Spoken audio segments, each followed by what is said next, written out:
today's video, I'm showing off how to do model loading in OpenGL. So you can see here, all we have in this scene is one scroll model that we loaded in. And if we go into the code, it's not that much because most of it's in this model and mesh header files. But what this one does is it'll create a mesh, which is a vertex, a structure, and then some indices. So vertex, indices, and textures, and that'll create the mesh. And then we'll construct them and just set all the values equal to what you assign it. And then you draw it. And what this does is we set the number of diffuse, specular, normal, and height for like the textures. And then for each one of those, we turn it into a string and increment it by 1. And then once we're done, we bind it to the shader and a texture. And then we draw vertex arrays and we draw elements. And then the rest, this is set up, this is all the vertex attrib pointers, which is like the size of, this is how the formatting of it goes. And we've seen this in previous videos that I've done. This is just automated in a class. And then for the model basically just holds multiple meshes. So it has a vector of meshes and it has a vector of textures loaded. And then when you create it, it will load a model. And when you load a model, it'll import from asymp, which is the library we use to be able to take multiple model types and turn them into things we can interact with in C++ code. And then we can process a node, which allows us to get more meshes and put meshes on the mesh vector, so put them in the list.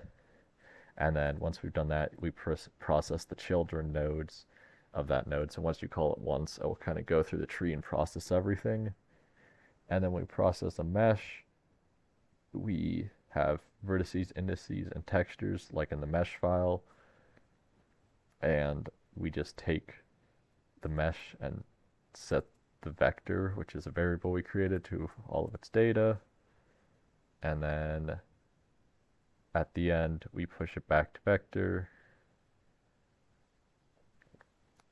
And then we return the mesh after we calculate the 4 different maps, which is like the diffuse, the specular we saw before, and then a normal and a height.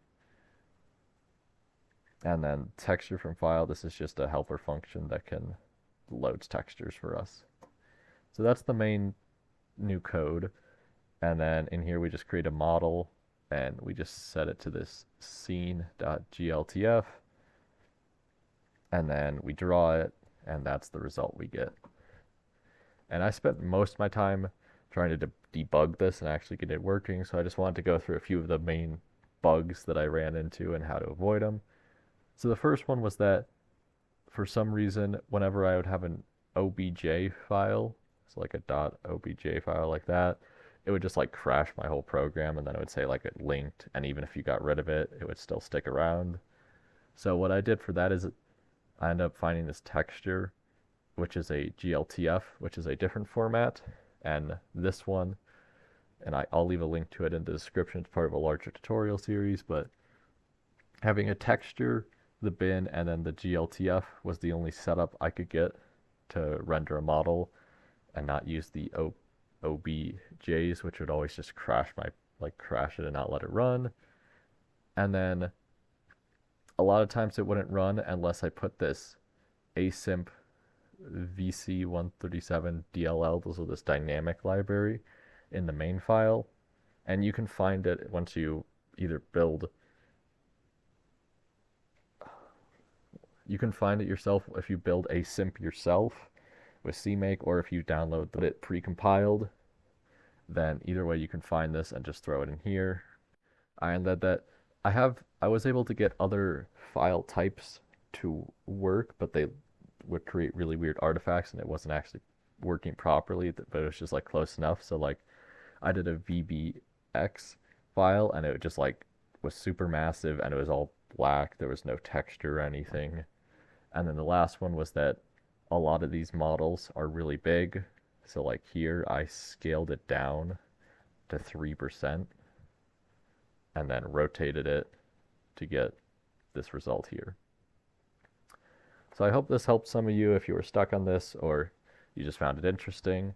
But if you want to learn more about OpenGL and doing lights and having multiple objects in the scene, you should check out this video here where I cover just that.